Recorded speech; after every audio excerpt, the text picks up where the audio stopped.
¿Qué tal? Muy buenos días, El Salvador. Llegamos al día viernes 15 de agosto de 2025. Qué placer enorme saludarles a ustedes. Gracias por otorgarnos ese tiempo y ese voto de preferencia y darnos la audiencia que desde luego nos merecemos para poder llegar hasta la intimidad de sus hogares y ser un programa y un canal de mucha preferencia para ustedes. Así es que bienvenidos a un viernes tan deseado para muchos. Vamos de inmediato a presentarles temas importantes de análisis de semana que han estado desde luego ya, digamos, actuando, generándose. Vamos a hacer el análisis político semanal, como ya es costumbre del día viernes. Vamos a hablar aspectos que tienen que ver precisamente con la entrada en vigencia esta semana de la ley anticorrupción, el papel de la Corte de Cuentas de la República. Vamos a hablar acerca también, el día de ayer se conoció ya la juramentación de la nueva ministra de Educación. Vamos a hablar acerca también de la perspectiva que ponen el análisis de nuestros invitados y otros aspectos importantes que tienen que ver con la realidad del país. Así es que quédese con nosotros.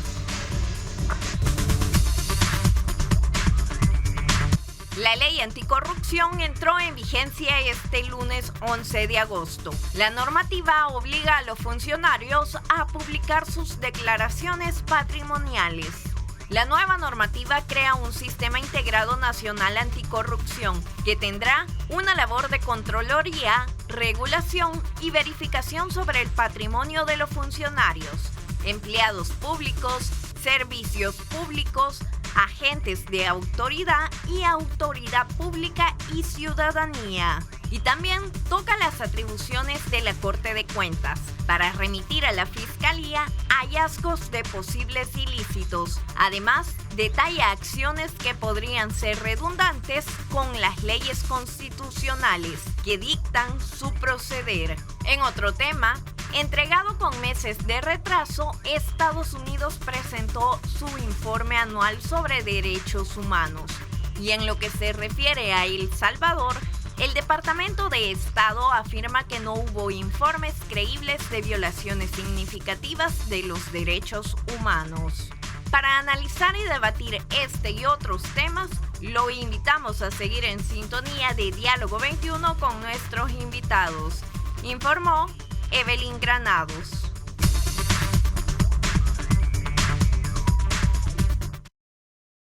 Bueno, gracias Evelyn, precisamente por darnos y poner en perspectiva esos temas que vamos a abordar esta mañana con nuestros panelistas.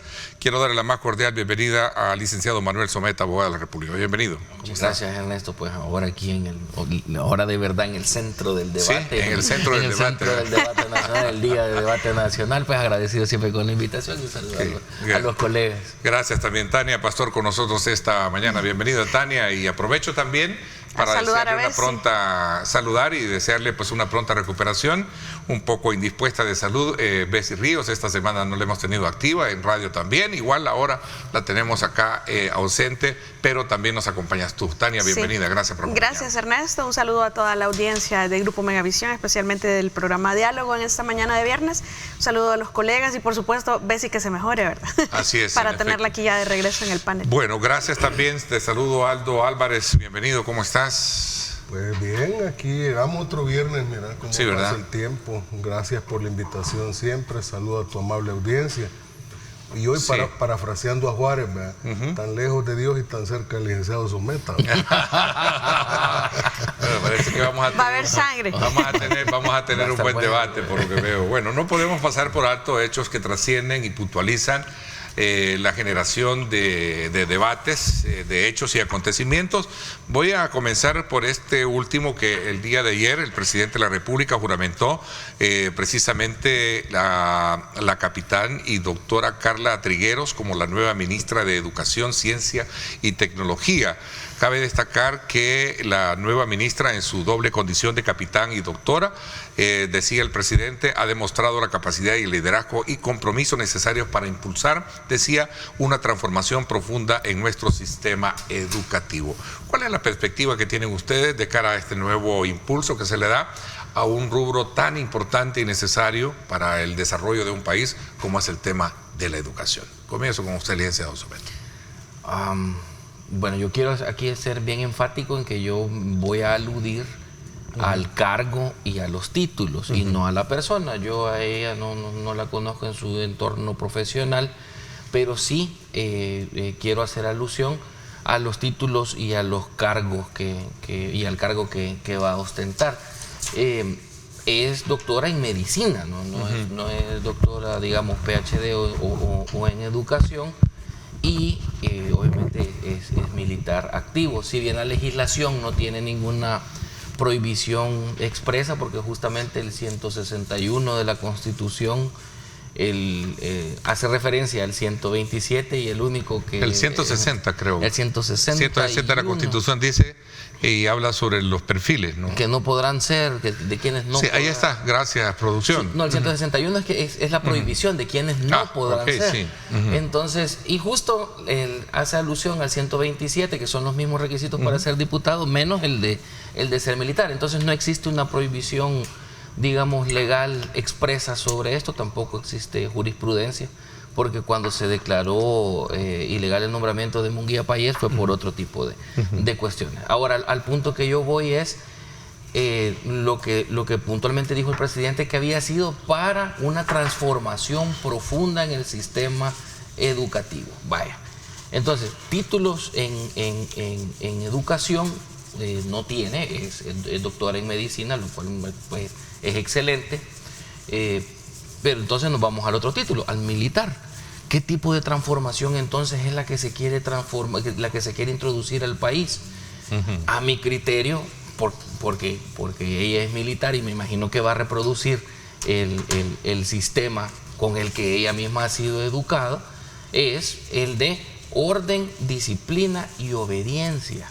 Y ese es el punto donde yo tengo que señalar, y yo tengo mi desacuerdo. El sistema orden, disciplina y obediencia, esos son los valores principales. Pero son cánones que también dentro del rigor de la educación deben contemplarse. Claro que sí, y los cumple, y los cumple como doctora. El residentado sigue bastantes elementos de la formación militar. Yo con el que no estoy de acuerdo, el valor que yo no estoy de acuerdo, es con el de la obediencia, porque la ciencia debe de ser provocadora, debe fomentar el pensamiento crítico, y el que es obediente, que este es el problema de fomentar obediencia en la educación, el que es obediente no piensa críticamente y nunca cuestiona a las autoridades. Y esto no lo digo yo, esto de hecho lo dijo Noam Chomsky, vea que la característica principal de la intelectualidad o la función, es la de cuestionar la autoridad, es la de siempre poner el punto ahí de qué es lo que se puede mejorar y qué es lo que no se puede hacer, no la de someterse a la obediencia. Entonces, si nos vamos a ir a una transformación de la educación con una característica militar, hay que tener mucho cuidado. Me parece lo del orden y lo de la disciplina, pero mucho cuidado con la obediencia, porque el que obedece nunca cuestiona. Solamente dice que sí, porque la educación militar es así, y para la guerra funciona. Para la guerra lo que no hay que tener es gente que esté cuestionando órdenes, porque en tiempos de guerra hay que moverse rápido, pero para la sociedad civil la obediencia no siempre hay que fomentar el pensamiento crítico, al menos que la gente se pregunte, que cuestione qué es lo que está sucediendo, no la obediencia dentro de estos valores. Bueno, qué interesante los elementos que coloca sobre la mesa para ser discutidos. Vamos a comenzar con Tania, que nos visita hoy. Vamos a ver, Tania, ¿cuál es tu impresión? Comparte los argumentos de tu antecesor y luego nos acompaña Aldo con su análisis. Gracias. Bueno, quizás en la parte de la militarización, que yo creo que es lo que más se ha discutido o lo que más se ha cuestionado en el corto tiempo de nombramiento que tiene la actual ministra, es el tema específico de la obediencia. Yo voy a estar de acuerdo con el licenciado Someta que incluso una de las razones, tuve la oportunidad de estar en una actividad que me ilustró mucho sobre el tema del que voy a mencionar en este momento, el paso incluso de las evaluaciones escritas a las evaluaciones de otra naturaleza en el ámbito académico, tiene una razón de ser bastante importante, y es precisamente desarrollar todos tipos de inteligencias, no únicamente enfocarse en una sola, sino que explorar, permitir que las personas se desarrollen en todos los ámbitos, y definitivamente el carácter militar en cuanto a la obediencia obediencia es bastante limitador en esa exploración y en ese desarrollo de la creatividad, porque pues al enseñar obediencia estamos limitándole a las personas que nada más puede seguir indicaciones, reglas y órdenes y no pensar y no analizar y no sacar nuestras propias conclusiones, que yo creo que en ese aspecto la ministra va a tener que buscar un equilibrio entre su doctrina militar y lo que se espera del ciudadano, digamos, modelo para una sociedad desarrollada y que verdaderamente entienda en dónde estamos parados para ejercer el voto de la manera más informada posible. Entonces, por lo demás, en el caso del ministro que mencionó, Elix Ometa, sí fue precisamente por la razón de ser militar, ya que en el ámbito de la policía tiene que ser un civil, entonces hubo un contraste en esas figuras y es de las principales razones, aunque no es una prohibición absoluta, porque ese es otro tema aparte. Pero, sin embargo, me parece que la doctrina militar aporta tremendamente en la formación de las personas, especialmente en una sociedad actual que tenemos, en donde los valores, los cimientos que tenemos de los principios y valores que vienen desde nuestro hogar son tan vulnerables que estamos teniendo demasiado funcionario que de forma muy fácil y sencilla están rompiendo esos valores y caen en el ámbito de la corrupción, y los otros caen en el ámbito de la impunidad, protegiéndose entre ellos. Entonces, no puede ser que porque llegan a un cargo público donde tienen un poco de poder, donde tienen manejo de dineros públicos y sus valores no estaban bien cimentados, entonces ni modo, ¿verdad? Empiezan a delinquir y algunos se salen con la suya, y eso es por falta de formación desde el hogar. No es que esto se va a venir a corregir en el colegio, porque tampoco le corresponde a los maestros. Sin embargo, yo sí considero que hubo un poco de esa disciplina militar, de ese orden, de ese sacrificio, pero especialmente la disciplina.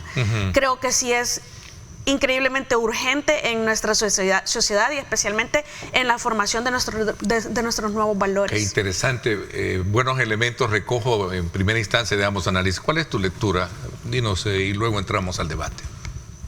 Fíjate que yo ayer, cuando me di cuenta de este nombramiento, como yo los tengo bien descifrados a todos los opositores, ya logré salirles al paso, bastantes pasos adelante siempre, dije yo, ya los escucho decir que con esto se está militarizando la educación en El Salvador porque quieren que se formen las nuevas generaciones de muchachos que le rindan pleitesía y obediencia al gran dictador. Ya los oigo diciendo eso, porque ese es el discurso que tienen, todo en torno a una supuesta mentada e imaginaria dictadura que ven en cada esquina. Entonces, evidentemente que se manda un mensaje, Neto. El presidente, si en algo es bastante hábil el presidente, es en mandar mensajes cifrados con imágenes. Y ahí se manda un mensaje. ¿Cuál es el mensaje? Es que la nueva ruta hacia el nuevo norte, hacia donde debemos enrumbar la educación en El Salvador, tiene que ver con orden y disciplina. Por supuesto. Si aquí lo que menos habían en los centros educativos públicos era orden y disciplina, si ese era un solo desorden que nos heredaron los de gobiernos que tuvimos en el pasado. Es más, llegamos a un punto tal de desorden que aquí lo que había eran profesores amenazados por los mismos alumnos que los iban a matar si no les pagaban la renta, si no los pasaban o si no se doblegaban a lo que la pandilla y los criminales decían. Estás diciendo una gran verdad. Por supuesto, eso lo atestigo, ¿no? Y le decía, si no me pasa la materia, mi papá está preso ahí en el penal y desde ahí lo va a mandar a matar, porque como controlaban también las cárceles, era un solo desorden. Aquí lo que había era un solo desorden. Eso nos heredaron los de gobiernos. Entonces ahí se mandó un mensaje, el presidente mandó un mensaje. El nuevo rumbo hacia donde debe ir la educación en El Salvador tiene que ser orden y disciplina en las escuelas, como era antes, y no tan lejos antes. Yo mismo te he contado, yo cuando estaba yo en parvularia, ahí había orden. Y el maestro tenía la capacidad de implantar disciplina. Ahora, el orden y la disciplina no tiene que ver con que se van a formar clones o que se va a formar gente no pensante o sin pensamiento crítico. No, porque debe de haber obediencia.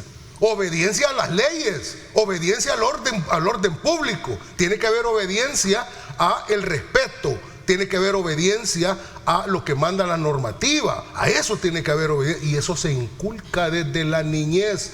Tiene que haber obediencia al imperio de la ley. y no como ahora que cada quien, bueno, si no miremos el tránsito, pues, ¿cuál obediencia a las leyes de tránsito hay aquí en muchos aspectos? Cada quien hace lo que le da la gana. No hay ese respeto y esa sumisión que debe de haber a las leyes para tener una convivencia armónica en una sociedad. Ese es el mensaje que se manda.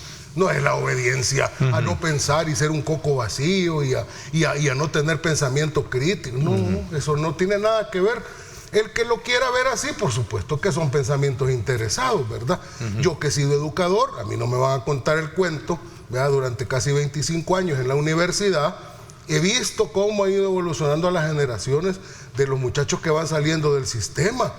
Y créeme, que lo que menos había era obediencia a las normas y a las leyes por parte de las nuevas generaciones. Que han tenido el tiempo prudencial para hacer su primera introducción. Ahora abrimos el debate. ¿No estás de acuerdo en ese tema de que se puede coartar el tema de la libre pensamiento crítico y otros aspectos de evidencia, como lo decía el licenciado? Vamos a ver, por alusión, y entramos al debate. Sí, yo noto una contradicción, porque cuando hablamos de la obediencia, venir ahora y decir que en nuestro sistema educativo se va a inculcar la obediencia a las leyes, reformando la Constitución como que es ley secundaria, pues el ejemplo no parece de que se vaya a inculcar el respeto, la obediencia a la ley, porque la ley no la estamos tratando con la mayor obediencia que digamos, especialmente nuestra ley fundamental.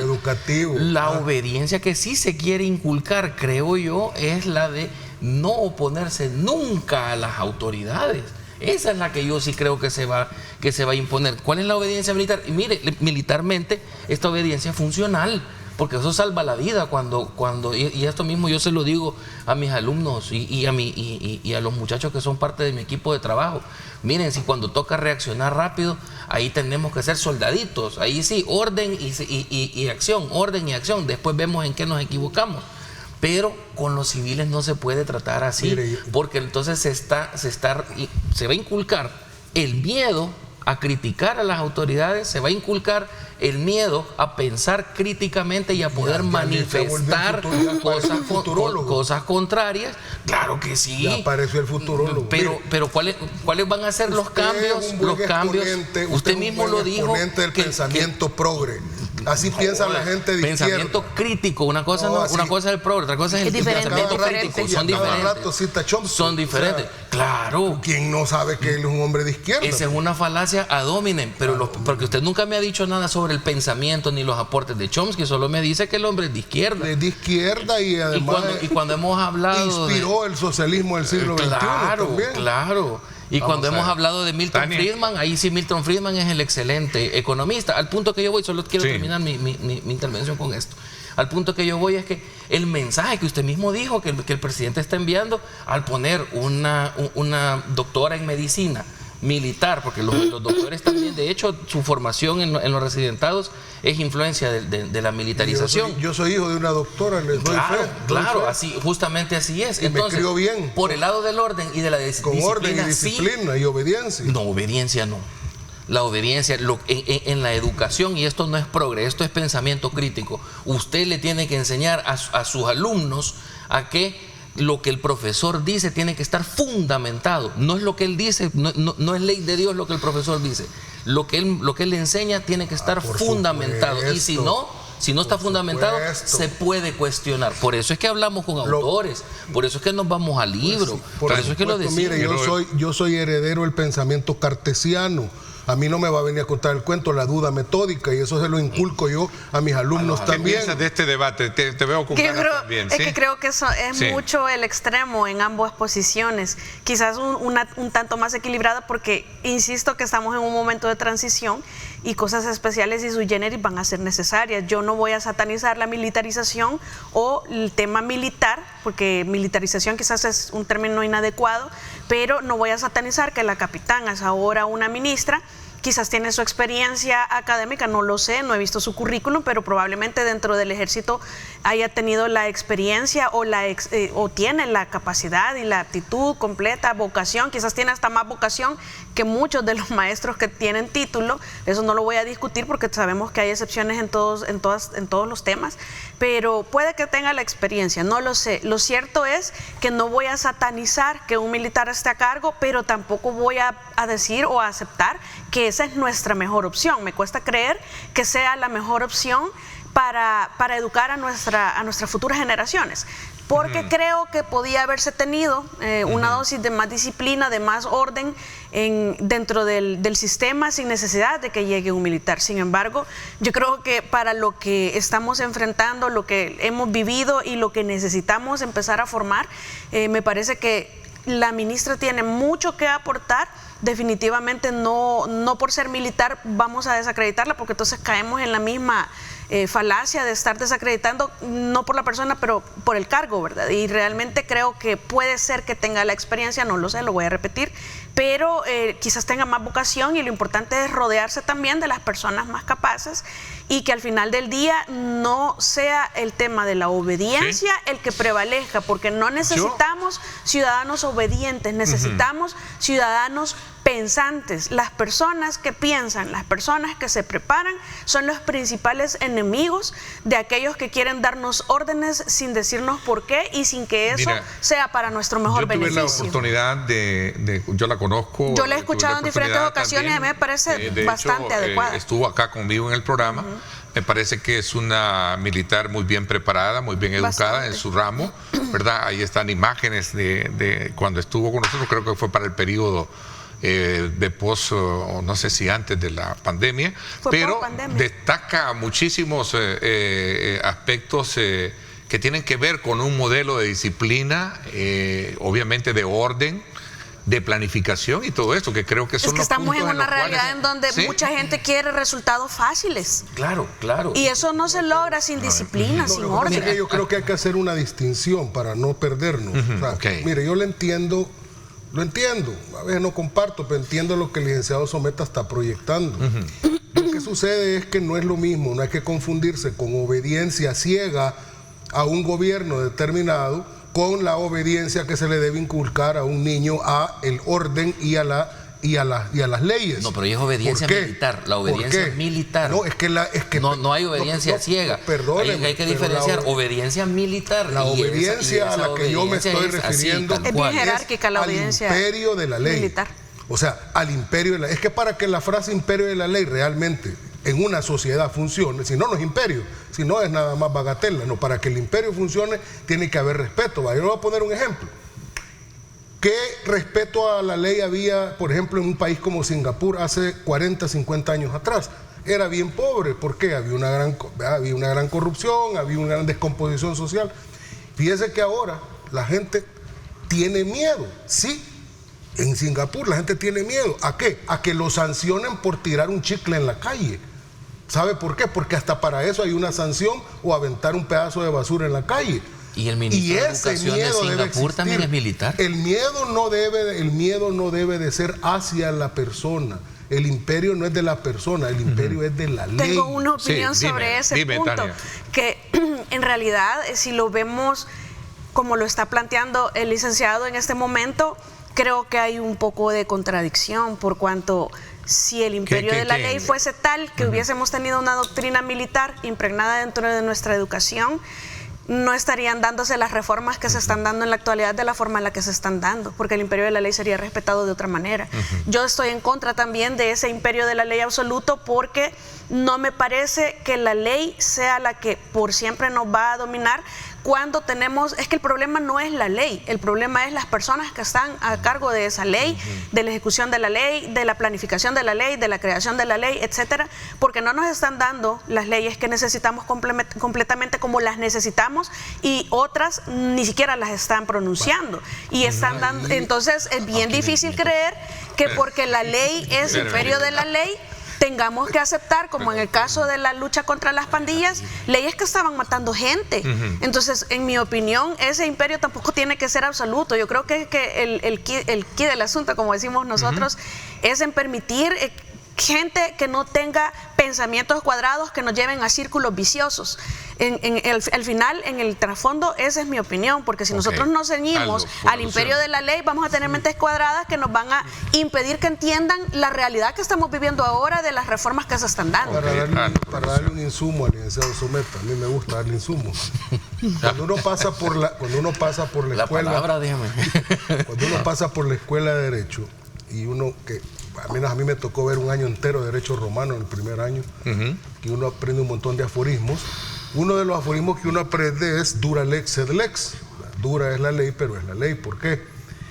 El punto es que cuando una ley está materializada como tal y tiene aplicabilidad, es positiva y además vigente, no hay otro camino más que cumplir con ella. Eso no significa, y obediencia, y hay que cumplirla, porque la coercibilidad es un elemento fundamental de la ley. Pero eso no significa que yo no pueda tener un pensamiento crítico con respecto a una ley determinada, o que yo no considere que una ley no debería ser como es, porque al final lo que hay es una imposición de una mayoría que la creó. Eso no significa que yo no pueda cuestionar una ley, pero ¿qué tengo que hacer para cambiarla? Tengo que empezar a jugar dentro del ajedrez político, dentro de las fronteras políticas, para ver cómo logro yo que mi interés se convierta en una obligación para mi adversario.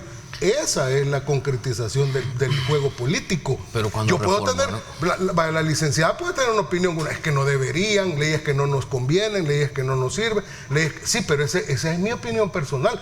¿Qué tengo que hacer para cambiar esa ley?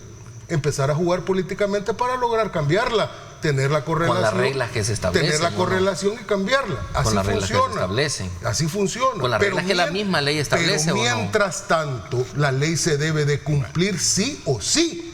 Aunque yo considere que es una ley no justa, no correcta, que no nos conviene, no nos sirve, pero es la ley. Entonces dejaría de ser ley, porque entonces yo la cumplo cuando me da la gana, y cuando no me da la gana porque creo que es mala, no la cumplo. Pero aquí viene la contradicción. Cuando reformaron el artículo 248, ¿qué decía el artículo 248? Que no se podían reformar las otras cláusulas pétreas y que había que esperar una nueva asamblea para reformarlo. De que cláusulas pétreas también para el fin de los tiempos no tiene sentido. Las pétreas, pero a lo que voy es que choca, su discurso se confronta en sí mismo cuando dice de que el respeto tiene que ser a la ley, cuando están reformando la Constitución a diestra y siniestra. Estamos hablando del sistema educativo. Ahorita voy de vuelta al sistema educativo. Yo creo probablemente Carla Trigueros ha de ser excelente doctora, ha de ser excelente militar, pero el mensaje que se manda es que la enseñanza militar enseña la obediencia al jerárquico superior. Enseña la enseñanza a la autoridad, no a la ley, porque la formación de ella es militar. Entonces, por la formación médica no podemos decir nada. Probablemente es una excelente doctora, pero eso no sirve de mucho en el Ministerio de Educación. Ella está ahí por su formación militar, y la formación militar lo que enseña es obediencia a la autoridad, al inmediato superior. Vamos a seguir con este debate. Recuerdo, insisto, tuve la oportunidad de conocerle, tenerla acá. Ella, en el contexto de la juramentación del cargo, decía: asumo este cargo con el firme compromiso de trabajar incansablemente, decía, sin palabras más, palabras menos, para transformar nuestro sistema educativo, y hacía referencia a su investidura académica como capitán y doctora, en la cual decía: pondré mi experiencia, disciplina y vocación al servicio de esta misión que me encomienda, lo decía en ese mismo momento. Bueno, vamos a continuar con el análisis y también el debate con relación a este punto y los desafíos educativos frente a este nuevo escenario. ¿Qué habrá pasado? Obviamente el sustento del cambio dentro de la cartera. ¿Qué pasó? ¿Qué es lo que se venía haciendo, ¿no? Un tema que también no podemos invisibilizar a la hora de hacer el análisis respectivo acá en el programa. Pausa y regresamos con más.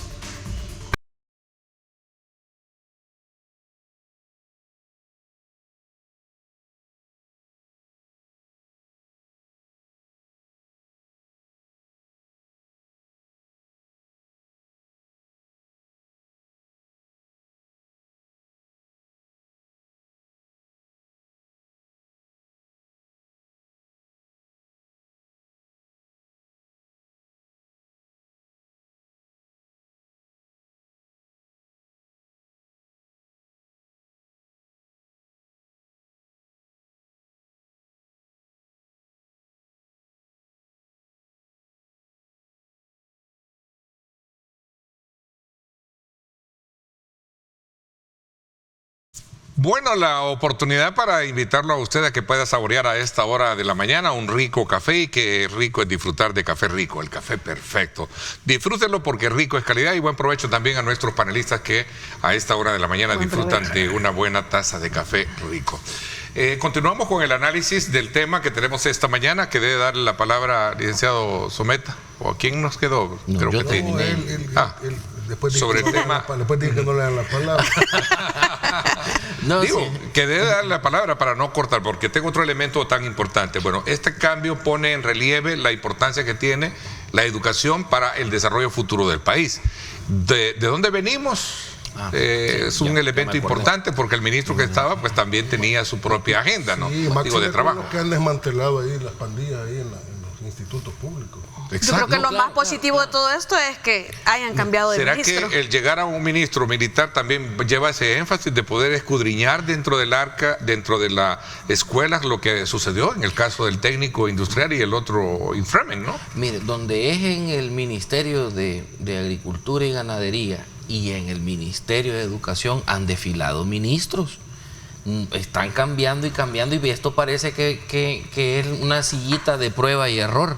Y por la diferencia en las características de cada ministro que ha llegado, a mí me confirma de que estamos midiendo, cosa que para mí no está mal, pero no da la muestra de que tengamos un proyecto educativo tal cual, sino que estamos esperando que llegue algún ministro que la rescate. Porque en términos de educación, fuera de lo de las computadoras y de lo de las tablets, que eso no resuelve la brecha educativa, como se ha dicho en otros espacios, eso da acceso, sí, pero ¿de qué le sirve a los niños tener una tablet y no hay internet allá en su cantón, vea, o no hay baño? Pero ¿no cree usted que hay que darle el beneficio del tiempo? Ella tiene un reto muy grande. Se va sentando para poder hacer un trazo de, digamos, Claro, la nueva ministra va a tener educativo un reto grandísimo, en el sentido de que si pretende hacer una transformación, primero va a tener que comprender la situación en la que está recibiendo el sistema educativo, porque no se nos olvide esto tiene que decirse. La función del ministro no es la clase en el aula, es la de definir la política educativa de nuestro país, es decir, las características vamos a ir a hacer el análisis concluyente del tema, porque vamos a pasar a otros. Vamos a ver. Al final no debemos hacer una automática, ¿verdad? Asumir automáticamente que porque la formación de ella es militar y médica, automáticamente eso se va a transformar en una, ¿verdad?, doctrina militar en las aulas. Pero ¿qué otra formación ha tenido ella? No debemos hacer eso, porque es que el ministro es la cabeza. El punto es que hay un montón de gente alrededor, ¿verdad?, que se encargan de un montón de temas y que no tienen formación militar, ¿verdad?, especialmente cuando se diseña la currícula. El punto a donde tendríamos que analizar, y quizás hacemos un programa y lo ponemos en tema, es cuando ya se dé a conocer la nueva política pública educativa. Ahí es donde vamos a poder ver reflejado si sí o no tiene razón usted con relación a que se va a adoptar una doctrina militar o no, aunque la cabeza del ministerio sea una militar. Hay que darle espacio y, digamos, honor al tiempo, ¿no? Tania, igual tu cierre sobre el tema, y te voy a dejar desde ya plantear tu expectativa. Reiterar quizás a la ley anticorrupción que entró en vigencia ya luego de aprobarse hoy en febrero. Bueno, con relación a la ministra, el desafío principal es precisamente no inculcar el tema de la obediencia por cuanto la institución militar, al igual que en la Fiscalía General de la República, es una institución, es la más jerárquica, hablando en temas de obediencia en El Salvador, y que no es así como vamos a salir adelante como país que busca el desarrollo. Creo que es importante abrir la creatividad y no enseñar una obediencia ciega. Yo creo que ese es el desafío de ella, porque su formación de verdad tiene mucha oportunidad de aportar en el campo de la educación, siempre y cuando el tema de la obediencia ciega quede un tanto relegado, es decir, se enseñe la obediencia o el respeto, quizás mejor dicho, el respeto, pero no la sumisión ni la obediencia ciega, especialmente porque ya sabemos con el tema de Nuremberg, ¿verdad?, que no va a justificar un tema de obediencia la violación a una ley. Y por el tema de la ley anticorrupción, que yo creo que es el que vamos a comenzar a discutir, yo creo que podemos hablar de ello. Sin embargo, el verdadero análisis que vamos a comenzar a hacer sobre esta ley va a ser a partir de las primeras declaraciones o de los primeros informes patrimoniales que se presenten el 30 de abril del próximo año por parte de todos los funcionarios. ¿Ves esta ley como un paso importante para lograr? Lo veo como una gran oportunidad, como muy esperanzador, pero todavía la historia nos ha enseñado que la falta de voluntad política de verdaderamente implementar este tipo de leyes, porque me parece una ley muy buena, nos ha quedado debiendo demasiado. Entonces ojalá y no vayan a salir que a la hora que la ley dice todo es público y nos vayan a estar poniendo reservas. Obviamente de las declaraciones pues van a haber versiones públicas, van a haber versiones públicas, me imagino yo, porque la ley manda la publicidad, aun y cuando la ley de acceso a la información pública ya establece que la generalidad de la información es pública y que por excepción va a ser reservada, pero aquí se ratifica la publicidad como principio que informa esta ley.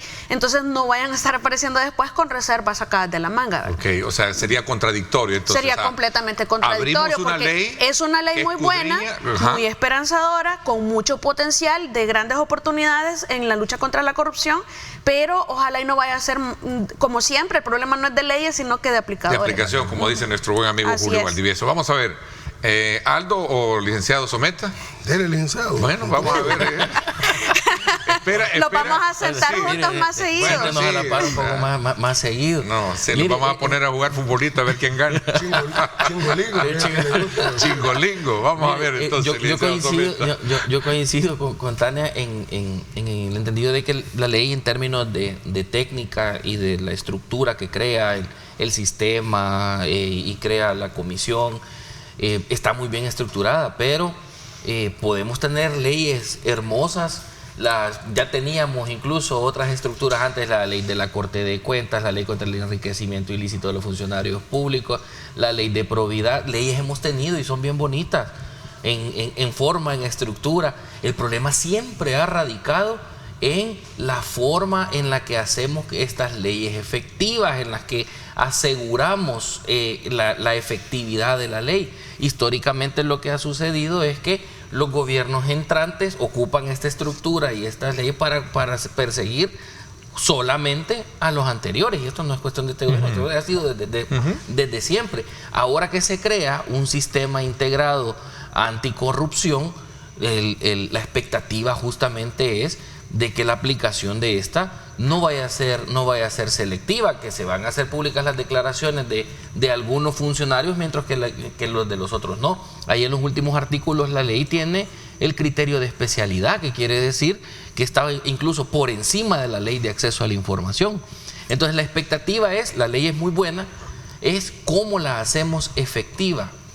Y aquí el reto viene, cómo aplicamos esta ley de una forma que no vaya a ser selectiva. Cuando ya empecemos a ver las declaraciones patrimoniales de todo mundo el próximo año, bueno, que desde ya hay especulaciones de algunos diputados con cuestiones de su patrimonio, el próximo año que sean las versiones oficiales, porque pues también hay que confiar en las versiones oficiales de la información.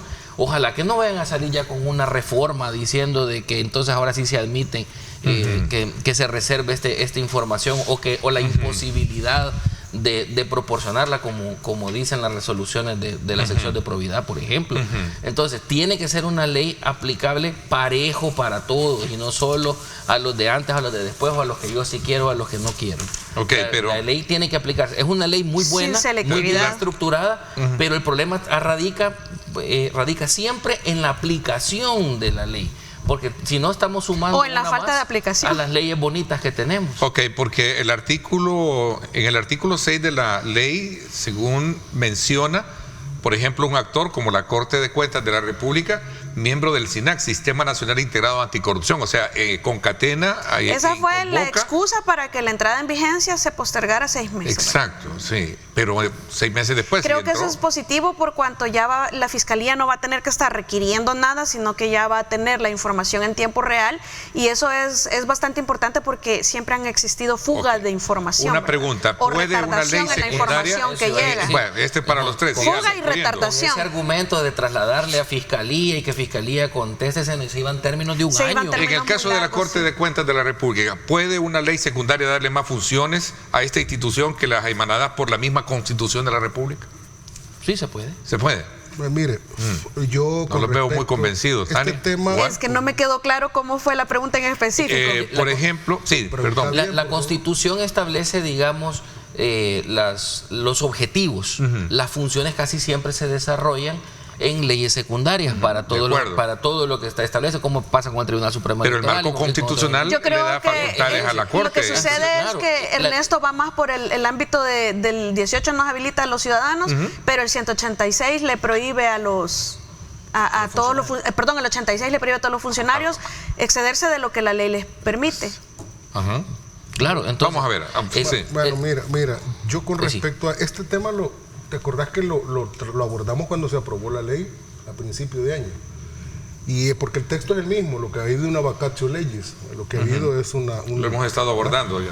Entonces, pero el texto es el mismo y analizábamos, y en aquel momento se criticaba esa gran vacatio legis que se le dio de 6 meses, pero es que eran necesarios porque había que crear infraestructura, había que crear oficinas, había que crear sistemas, etcétera, para que funcione como está planteado que debe funcionar.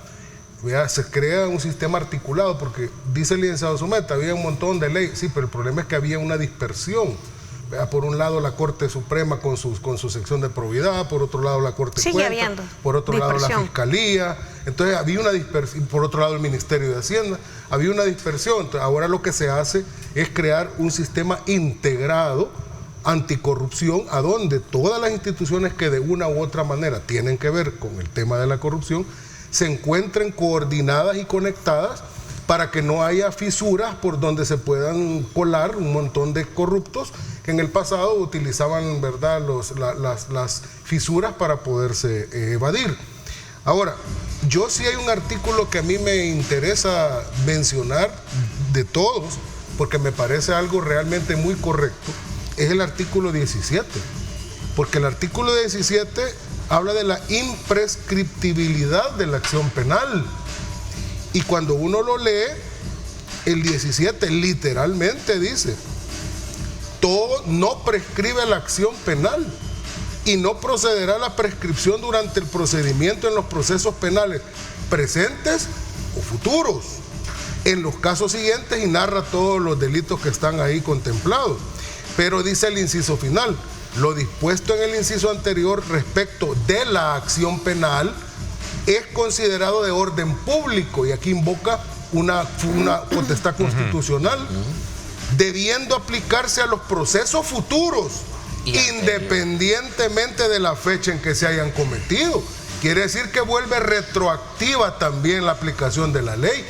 Procesos futuros, independientemente de la fecha que se hayan cometido. Quiere decir que esto va a abarcar los actos corruptos de mañana, los actos corruptos que puedan haber hoy y los actos corruptos de ayer. Eso implica que entonces el argumento de muchos opositores, sí, pero como quieren nada más para adelante y todo lo... No. Esto no está contemplado en esta ley. Hacia adelante. Sí, lo que sucede es que por orden público la hacen retroactiva, porque en realidad la ley penal es retroactiva únicamente. La regla general es que el derecho penal no tiene la regla general es que ninguna ley es retroactiva salvo esas dos causas. Sí, por tema de orden público y cuando la ley penal es favorable al delincuente. Pero quizás... O por declaratoria de emergencia nacional, que tiene que hacerlo también la Asamblea. Correcto. Esta ley es un instrumento más, esta ley pero hay una diferencia, a otras, ¿no? Solamente quiero matizar un tema que acaba de mencionar el licenciado, porque es diferente, digamos, el tema del sistema integrado que hay entre instituciones a las diferentes leyes que relacionan este mismo tema. Yo creo que no hemos sintetizado todo esto, todavía hay bastante que trabajar en el marco de una legislación única que no tenga dispersión tanta de leyes de supuesto combate a la corrupción, ¿verdad? Esta ley es un instrumento no perdamos de vista que esta es una ley de carácter penal. Ok, es un instrumento más, ¿verdad? Esta ley no sustituye a otras. No sustituye a otras. Tiene efecto retroactivo. Lo que se espera, perfecto, que persigan a todos los funcionarios que han sido corruptos, pero que también se persigan especialmente a los del presente. Ok, su tesis es que sea efectiva, pero no selectiva. Voy a la pausa, me define más ese término. Tanto a los de antes como a los del presente. Interesante, voy a la pausa, no me cambie, 7:22.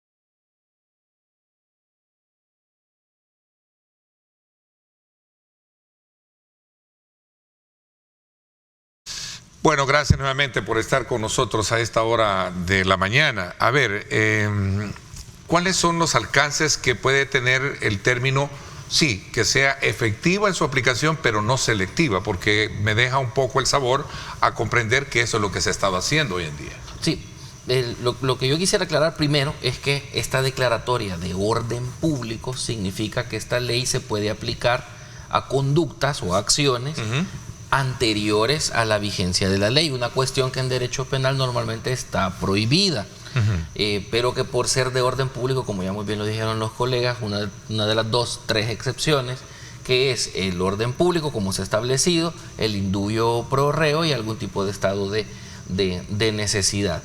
Entonces, ¿qué quiere decir esto? Esta ley se puede aplicar para cualquier funcionario a quien se le acuse de corrupción desde antes de la vigencia de la ley y a futuro. Entonces, a mí me parece perfecto que quien las deba, que las pague, pero no debe de ser excusa para enfocarnos en la aplicación de la ley exclusivamente de los funcionarios anteriores. Está bien que los persigan, yo no los ando defendiendo tampoco, que los persigan y que cumplan, pero ¿y de los actuales? A mí me gusta mucho ese artículo sobre la publicidad de las declaratorias patrimoniales. Yo estoy ansioso por ver ahora, porque el Instituto de Acceso a la Información ha declarado reserva en un montón de declaraciones patrimoniales, cómo van a resolver esa antinomia normativa, ese choque entre leyes que va a tener esta con aquella. Yo ya preví cómo se resuelve. Esta tiene una declaratoria de especialidad y dice que predomina por sobre todas aquellas que la contraríen y en lo que la contraríen. Entonces, en preferencia se tiene que aplicar esta ley respecto de la ley de acceso a la información con lo que respecta justamente a las declaraciones patrimoniales. Ahí es donde yo quiero verlo, si realmente se está haciendo efectiva y que no vayan a salir con que la van a reformar y que van a haber condiciones especiales en las que sí se va a poder resolver. Aldo, no te veo convencido con ese planteamiento. No es que no esté convencido, lo que pasa es que me parece, porque yo me tomé el trabajo de leer muy en detalle toda la ley, es que si esta ley, así como está planteada, se cumple, aquí vamos a tener otra cosa. O sea, este país va a ser realmente un país que se va a sacudir de encima el lastre de la corrupción. Y la corrupción ha sido un elemento realmente... Hay dos elementos que quiero mencionar. Y hay que comenzar con los actuales. Primero, la corrupción impide que cualquier país se pueda desarrollar. O sea, en El Salvador llegamos a un momento de los de gobiernos anteriores que la corrupción, según el PNUD, llegaba al 45% del PIB. O sea, así de escandalosa era el drenaje de los recursos. Entonces, eso impide que cualquier sociedad se desarrolle. Y como creo que el norte de El Salvador ahorita es apostarle al desarrollo, ese es un valladar. Segundo, ¿por qué se declara de orden público? Bueno, el legislador tiene sus consideraciones de por qué declara o no algo de orden público en un momento determinado, pero si se busca no solo combatir la corrupción presente, sino también al pasado, porque eso es lo que declara esta ley, hombre, hay un criterio de justicia también ahí. Y hay un criterio de justicia no solo en el hecho de que los que robaron en el pasado vayan a pagar su pena, porque obviamente si tienen que ir presos van a ir presos, pero también un elemento patrimonial, que tienen que devolver lo robado. O sea, hay un elemento civil, de responsabilidad civil también, tienen que devolver lo que se apropiaron. Entonces, pero hay un elemento de justicia. Y el elemento de justicia es que para la gente sí, tienen que devolver también lo que robaron, pero evidentemente la gente quiere ver que se haga justicia. Ayer, hoy y mañana, es parejo.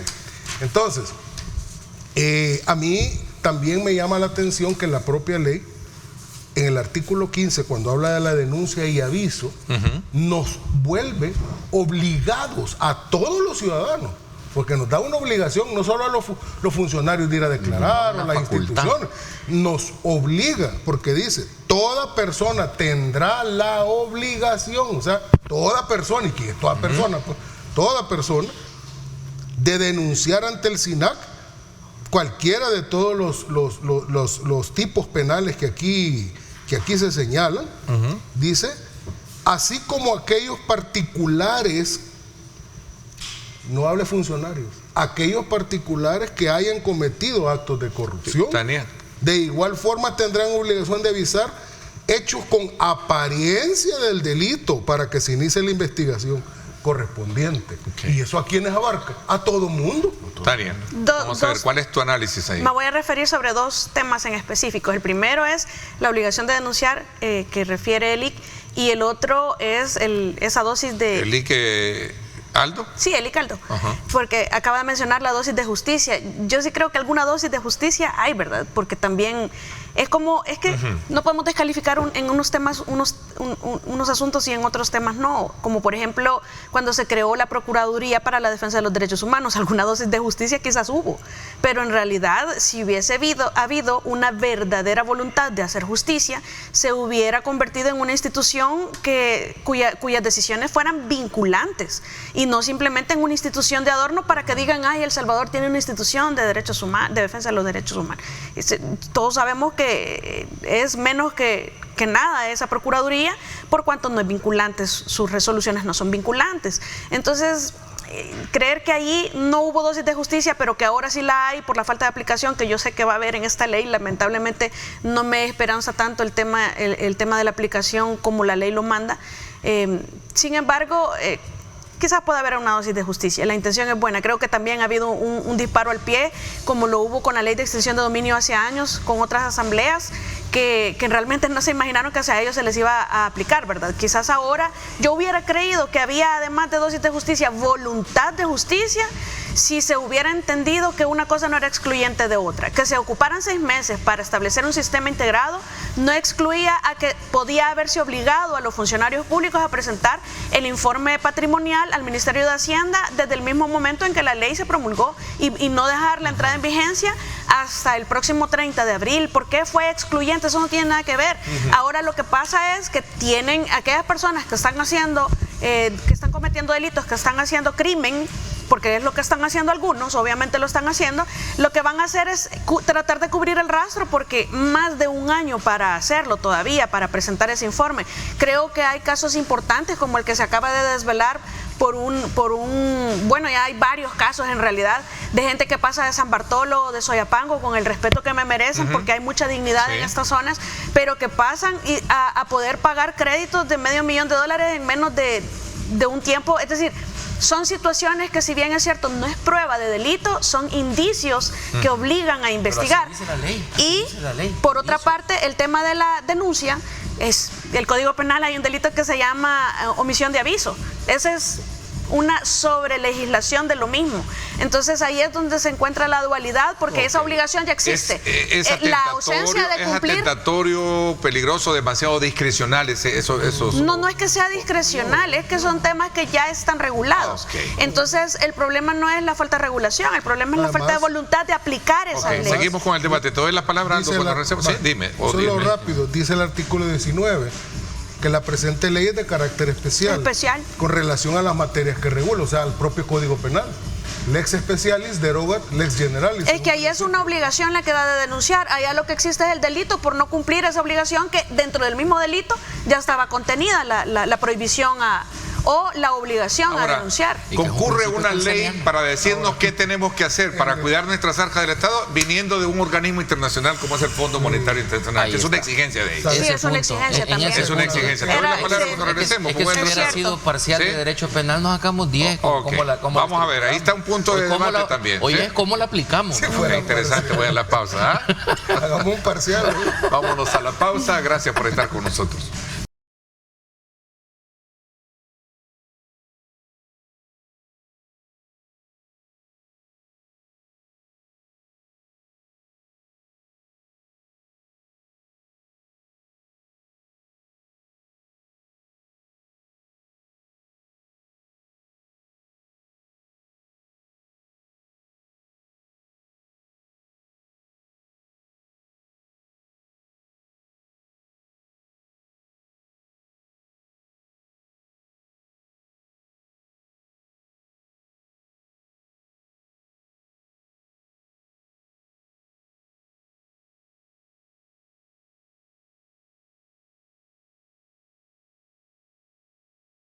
Bueno, gracias nuevamente por estar con nosotros a esta hora de la mañana. Vamos a continuar, sin duda alguna, con este abordaje. Antes de darte la palabra, como había quedado, es que tú decías que esta ley contempla aspectos que ya están regulados por otras leyes.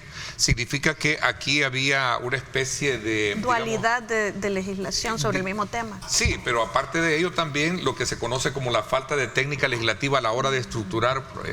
No necesariamente. Bueno, ¿sí? En mi opinión, no necesariamente es una ausencia de técnica legislativa, es una ausencia de cohesión de leyes. Creo que así como tenemos una constitución del 83 con leyes anteriores, una constitución, en mi opinión, anacrónica, que tiene leyes que no se han adecuado a la constitución, también tenemos leyes especiales que se puede perfectamente, por tema de cohesión, es que el sistema legal es un andamiaje que tiene que haber una perfecta relación, una armonía perfecta entre todas las leyes, complementariedad, desarrollo de los principios establecidos en la Constitución, es decir, pero no se da porque tenemos muchas leyes especiales que además de las leyes anteriores que regulan los mismos temas, ahí van quedando y no se reforman o no se derogan.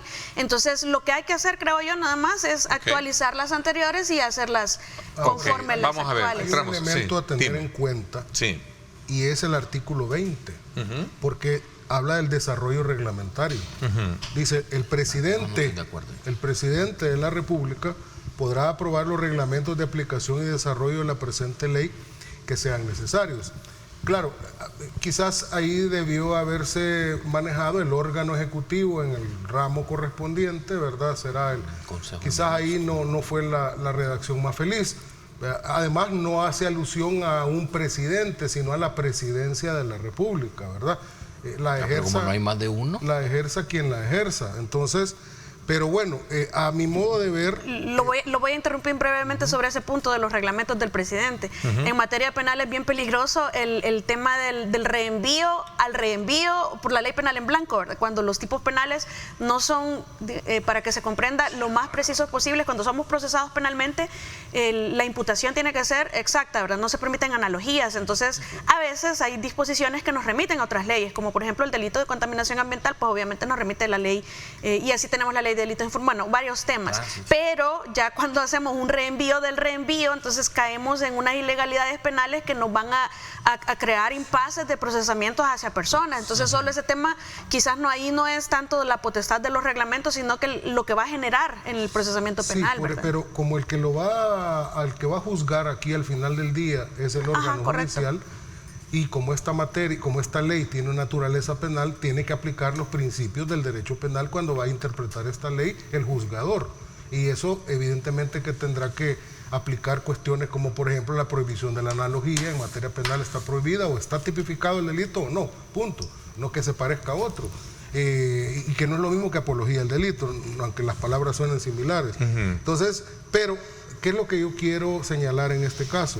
El artículo 20 es importante porque precisamente esta vacatio legis debió haber servido para crear los instrumentos reglamentarios para la aplicación de la ley. Porque es que el reglamento, usted que tal vez no está tan enterado para qué sirve un reglamento, no es para crear nuevas obligaciones o para crear nuevas facultades, sino para desarrollar principios establecidos en una ley. Por tanto, no puede haber ultra vires reglamento. Uno puede ir más allá del reglamento de lo que dice una ley, sino es más procedimental. Cómo volver efectivo una ley, digamos, sustantiva. Entonces, yo no sé si ya están creados estos instrumentos.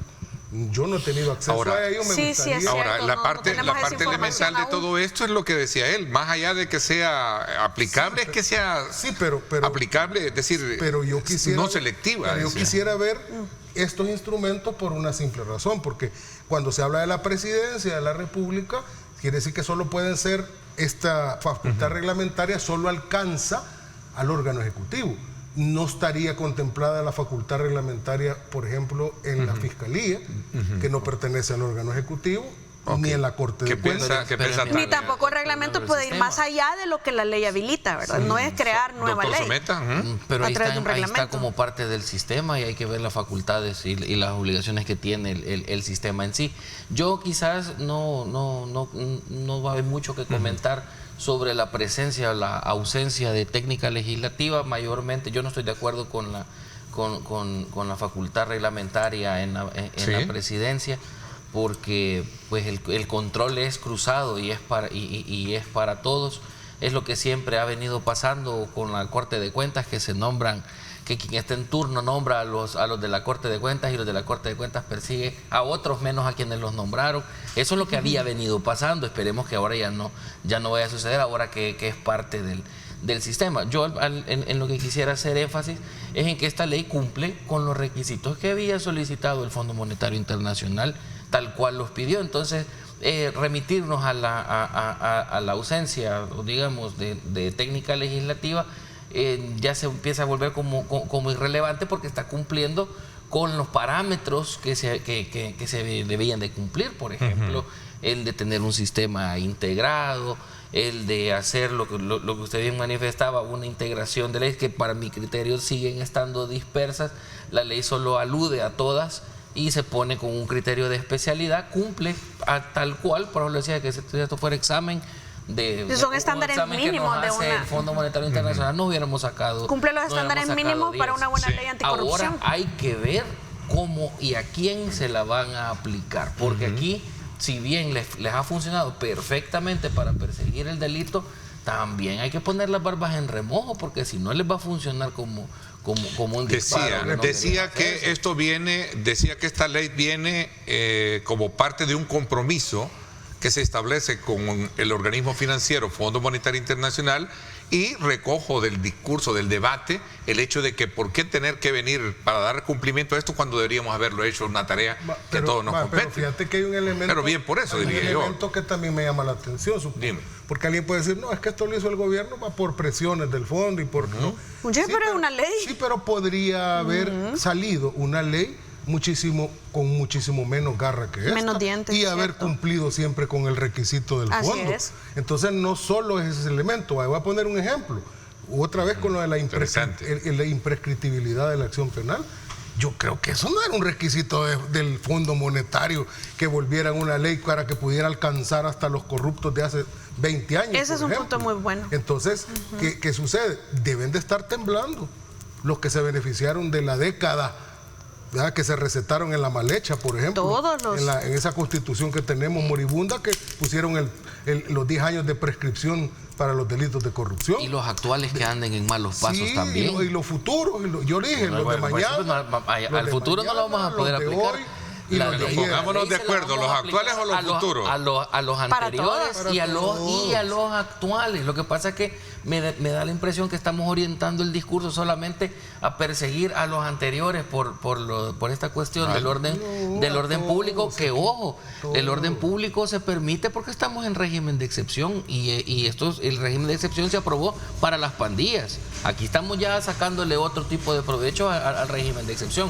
Mi interés es que esta ley se aplique a todos. Sí. Está bien, empiecen por los de antes, pero también pongan orden en los actuales.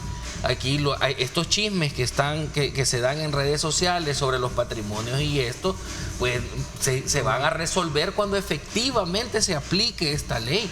Ahí van a dejar de ser informales y se van a volver a los chinos. y se van a volver oficiales. Pero si salen los chismes y los otros no sacan ningún pronunciamiento, el chisme se vuelve cierto. No, pero no hay que tener mucho cuidado. haciéndole caso a los chismes. Hay que Tania, te veo muy cuidado. pensativa. Hay que aplicarle esta ley a todos. Hay que hacerle honor al rumor. Lo que sucede es que yo creo que hay una deuda. Eso del rumor. Hay una deuda que de verdad ojalá y que con esta ley se salde.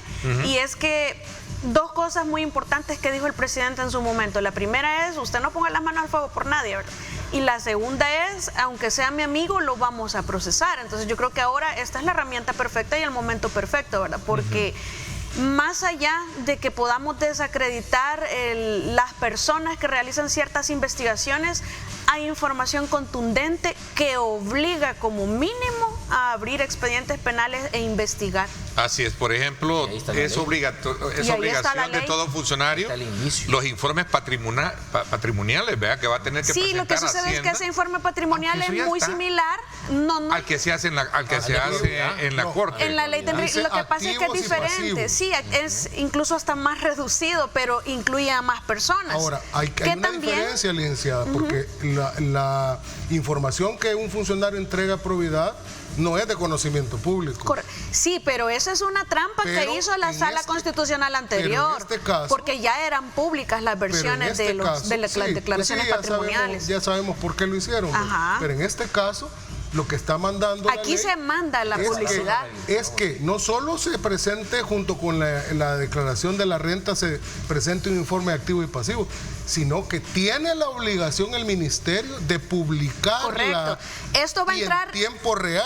Vamos a estar viendo cómo está el patrimonio. Aquí quizás va a haber que provocar un pronunciamiento de sala, porque la última línea fue que no se iba a dar publicidad de estos temas por cuanto el artículo, la Constitución ya manda, en mi opinión, la publicidad de estos asuntos. Y se había logrado bastante avance en este tema con la Ley de Acceso a la Información Pública en cuanto a las declaraciones patrimoniales de los funcionarios, pero hubo un conflicto entre salas administrativas y constitucional en donde esa oportunidad que teníamos los ciudadanos de acceder a versiones públicas de las declaraciones patrimoniales nos fue robada por magistrados del pasado. Entonces, el problema es que esta ley no está por encima de la Constitución. Si acaso se da una interpretación similar, va a ser interesante cuál es la posición que va a tomar esta Corte actual. Ok, interesante. Vamos a la pausa. Veamos los reglamentos también. Cuando regresemos, solo la ley que aplique. Con solo la ley que aplique. Nos quedan minutos para hablar y la interpreten no contraria a la Constitución. Este informe de los Estados Unidos sobre derechos humanos en El Salvador, que me gustaría también el abordaje de ustedes y la opinión con relación a este punto. Pausa y regresamos con más.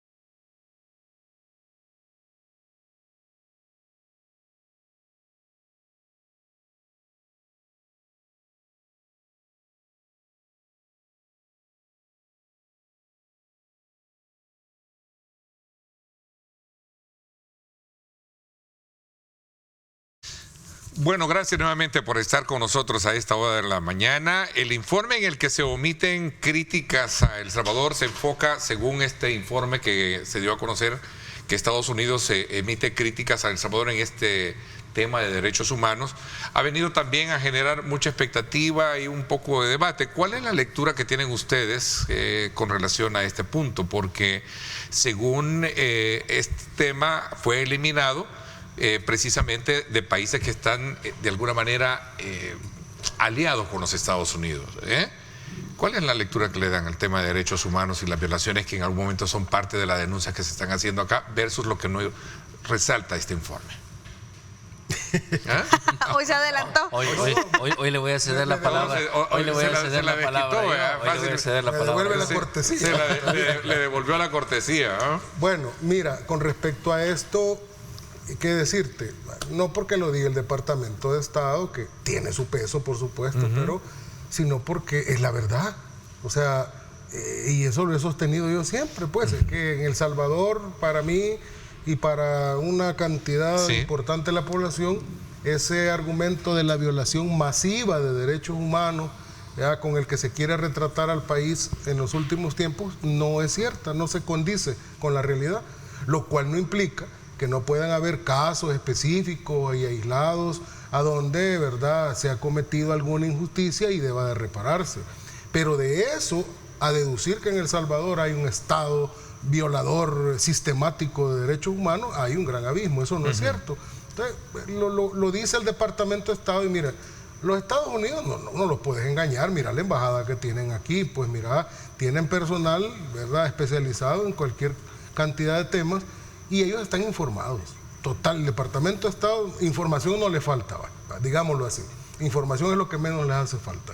Entonces, este informe evidentemente lo que está recogiendo es lo que ellos están viendo in situ, incluso más allá de que cualquiera pueda decir el argumento, no, es que es por la buena relación que hay entre los dos gobiernos, y entonces está, bueno, pero ese argumento de los opositores se los voto yo ahorita, como se los desmantelo todo yo, en el pasado, cuando en los gobiernos anteriores, entonces, de Estados Unidos, habían listas donde metían gente, y ahí sí el Departamento de Estado tenía peso, y entonces ahí ellos lo usaban para decir, mire, los Estados Unidos, ahora no, ahora como dice que no hay violación, entonces ahora ya no, algunos mejor se callan, y los que no se callen, con argumentos endebles como el que acabo de mencionar, entonces no funciona de esa manera. Entonces, a mi modo de ver, está certificando algo que ya estaba claro para la mayoría de salvadoreños. Ok, vamos a ver el resto, Tania y licenciado Somet. En el informe GRIP porque el informe lo que establece, perdón, solo quiero lo que establece es un tema en el que El Salvador, según el Departamento de Estado, afirma que no hubo, dice un informes creíbles de violaciones significativas de los derechos humanos. Eso dice el documento. Eso es lo que dice el documento. Significativas de los derechos humanos, a diferencia del año 2023, bajo la administración John Biden, que sí reportó casos de tortura y malas condiciones penitenciarias. Pero es que esto es risible desde el punto de vista es que cuando no me conviene, entonces sí habían violaciones de derechos humanos, y ahora que me conviene ya no hay violaciones de derechos humanos.